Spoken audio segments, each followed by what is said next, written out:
Welcome to Mittapalli Sirisha logs. ఈరోజు నేను mutton keema ముట్టీలతోటి biryani ఎలా చేస్తారనేది నేను వీడియోలో చూపిస్తున్నాను. దానికన్నా ముందు నా ఛానల్ని సబ్స్క్రైబ్ చేయండి, లైక్ చేయండి, షేర్ చేయండి, బెల్ ఐకాన్ని క్లిక్ చేస్తే నా నోటిఫికేషన్స్ మీకు ఎప్పుడు వస్తూ ఉంటాయి. నేను ఒక 10 కాజులు తీసుకున్నాను. ఒక బిగ్ సైజ్ టమాటో కూడా తీసుకొని చిన్న చిన్న ముక్కల్లాగా కట్ చేసుకొని మిక్సీ జార్లో వేసుకొని నేను చూపించిన విధంగా ఫైన్ పేస్ట్ చేసుకొని పక్కకు పెట్టేసుకోవాలి. నేను 200 గ్రామ్స్ కీమా తీసుకొని ఇలా ముట్టీలు చేసుకున్నాను. ముందు రోజే చేసుకున్నాను. అది ఎలా చేస్తారనేది నేను కింద డిస్క్రిప్షన్లో లింక్ పెడతాను, చూసి చేయండి. నేను బిర్యానీ ప్రాసెస్ ఎలా చేస్తారనేది చూపిస్తున్నాను. ఫస్ట్ ఆయిల్ పోసుకోవాలి. ఒక 4 to 5 స్పూన్స్ ఆయిల్ పోసుకోవాలి. ఆ ఆయిల్ ఎందుకు అలా ఉందంటే నేను ఆనియన్స్ డీప్ ఫ్రై చేసింది అదే ఆయిల్ యూజ్ చేశాను. బిర్యానీ ఇంకా మంచి ఫ్లేవర్ వస్తుంది అని చెప్పేసి 2 మీడియం సైజ్ ఆనియన్స్ కూడా ఇందులో వేసుకోవాలి. ఫ్రై చేసినవి కూడా ఉండాలి. బిర్యానీలో కూడా ఇలా ఆనియన్స్ వేసుకోవాలి. తర్వాత అది లైట్ బ్రౌన్ వచ్చిన తర్వాత 1 స్పూన్ జింజర్ గార్లిక్ పేస్ట్ వేసుకోవాలి. అది కొంచెం ఫ్రై అయిన తర్వాత ఇప్పుడు మనం ఇందాక టమాటో కాజు పేస్ట్ వేసుకున్నది ఇప్పుడు ఇందులో వేసి ఒక టీ గ్లాసెస్ ఆఫ్ వాటర్ పోసి మంచి కలిపి ఒక 10 నిమిషాలు ఉడకబెట్టాలన్నమాట. ఈ ప్రాసెస్ చేసే ముందు నేను బాస్మతి రైస్ కూడా నానబెట్టుకున్నాను. అది ఎంత తీసుకున్నానంటే మనకు రైస్ కుక్కర్కి గ్లాస్ వస్తుంది చూడండి, ఆ గ్లాస్ తోటి 5 గ్లాసెస్ నానబెట్టుకుని పెట్టుకున్నాను. ఇది కుక్ అయ్యేలోపు నేను ఆ బాస్మతి రైస్ని కూడా కుక్ చేసుకున్నాను. అది ఎంతవరకు కుక్ చేసుకోవాలంటే 50 to 60% కుక్ చేసుకోవాలి. మామూలుగా అయితే 70 to 90% కుక్ చేసుకుంటారు కదా బిర్యానీకి, కానీ దీనికి మాత్రం 50 to 60% కుక్ చేసుకోవాలి. అయితే నేను స్టవ్ పైన ఈ బాస్మతి రైస్ పెట్టేసుకొని దాంట్లో నేను గరం మసాలా, పుదీనా, కొత్తిమీర, ఇంకా ఆయిల్, ఇంకా లెమన్ని కూడా స్క్వీజ్ చేశాను. సాల్ట్ కూడా వేసుకొని ఒక్కసారి కలిపేసుకొని 50 to 60% వరకు కుక్ చేసుకోవాలన్నమాట ఈ రైస్. సమ్మర్ స్పెషల్ వీడియోస్ కూడా పెడతాను. నా నోటిఫికేషన్స్ మీకు రావాలి అంటే బెల్ ఐకాన్ని క్లిక్ చేస్తే ఎప్పుడు నా నోటిఫికేషన్స్ మీకు వస్తూ ఉంటాయి. మీరు లైక్ చేసినా, షేర్ చేసినా, సబ్స్క్రైబ్ చేసినా నాకు ఎంకరేజింగ్గా ఉంటుంది. ఇంకా వీడియోస్ చేయాలి అనిపిస్తుంది. మంచిగా స్పెషల్ వీడియోస్ కూడా పెడతాను.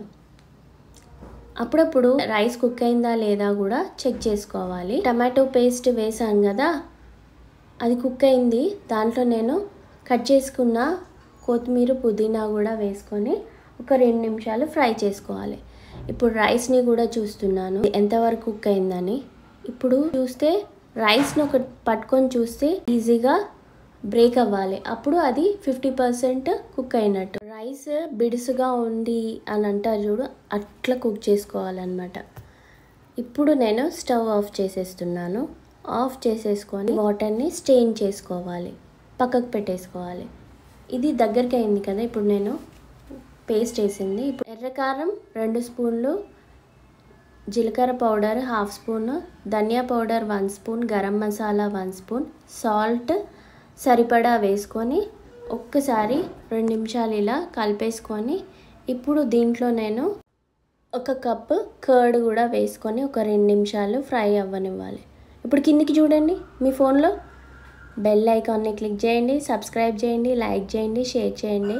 నా నోటిఫికేషన్స్ మీకు ఎప్పుడూ వస్తూ ఉంటాయి. 2 నుంచి 5 నిమిషాలు ఫ్రై అయిన తర్వాత దాంట్లో నేను ఇందాక కీమా ముట్టీలు చేసి పెట్టుకున్నాను కదా, ఆ ముట్టీలు కూడా వేసుకొని ఒక 2 నుంచి 5 నిమిషాలు కుక్ అవ్వనివ్వాలి. దాంట్లో నేను ఇప్పుడు ఇందాక స్టెయిన్ చేసుకుని పెట్టుకున్న రైస్ని లేయర్స్ లాగా వేసేస్తాను. నేను చూపించిన విధంగా మీరు చేసుకోండి. మామూలుగా అయితే ఈ బిర్యానీ అయితే దమ్ చేయాలి అంటే 30 to 40 minutes తీసుకుంటాం కదా, దీనికి 15 minutes చాలు. ఎందుకంటే ఆల్రెడీ రైస్ 50% కుక్ అయింది కాబట్టి 15 minutes ఇనఫ్. అన్నీ మనకి కుక్ అయినాయే కాబట్టి 15 minutes.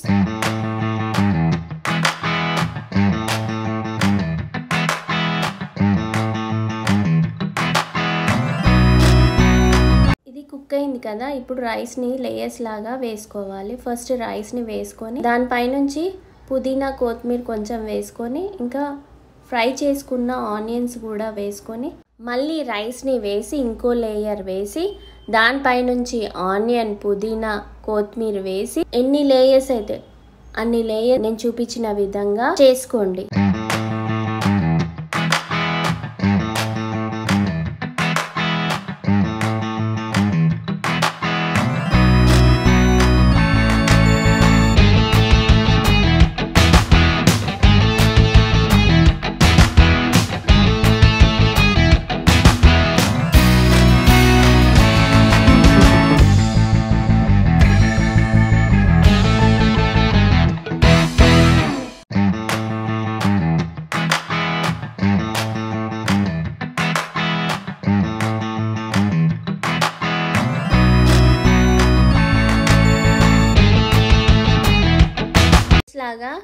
వేసుకున్నాం కదా, దీనిపైనుంచి నేను సాఫ్రాన్ పాలు కూడా పోసుకున్నాను. పాలల్లో సాఫ్రాన్ని నానబెట్టాను అనమాట. ఆ పాలు కూడా పోసుకున్నాను దానిపైనుంచి. తర్వాత నెయ్యి కూడా దాని చుట్టూ కార్నర్స్లోకి వేసుకోవాలి. ఇంకా ఒక లెమన్ని కూడా స్క్వీజ్ చేసుకోవాలి.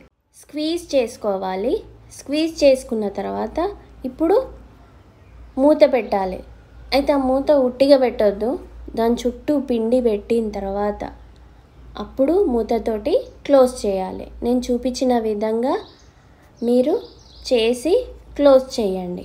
చేసి డైరెక్ట్ స్టవ్ మీద పెట్టొద్దు. ఇది పెడితే కింద అడుగంటే పోతుంది, ఎందుకంటే ఆల్రెడీ అన్నీ కుక్ అయినాయి కాబట్టి.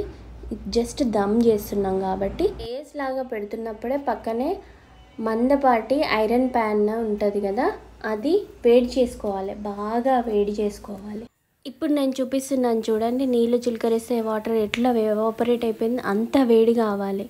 ఇప్పుడు స్టఫ్ చేసి పెట్టుకున్న బిర్యానీ అంతా ఒక గిన్నెలో పెట్టుకున్నాం కదా, ఆ గిన్నెని దానిపైన పెట్టేసుకొని ఒక 15-20 మినిట్స్ లో ఫ్లేమ్లో పెట్టేసుకోవాలి. అంతే. 15 మినిట్స్ తర్వాత స్టవ్ ఆఫ్ చేసుకొని హాఫ్ అన్ అవర్ ఓపెన్ చేయకుండా అలా వదిలేసేయాలి. అంతే. ఇప్పుడు ఓపెన్ చేసి చూపిస్తున్నాను చూడండి. రైస్ పర్ఫెక్ట్గా కుక్ అయిందా లేదా అని చూస్తున్నాను. ఎస్, పర్ఫెక్ట్గా కుక్ అయింది. మన మటన్ కీమా ముట్టీల బిర్యానీ రెడీ అయిపోయింది. అప్పుడప్పుడు ఇలాంటి డిఫరెంట్గా వెరైటీగా బిర్యానీ ట్రై చేస్తే కూడా చాలా బాగుంటుంది. మనకు కూడా కుకింగ్ ఎక్స్పీరియన్స్ వస్తూ ఉంటుంది.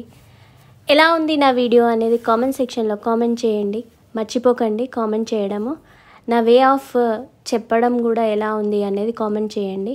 Thank you for watching my video. Stay tune for more updates.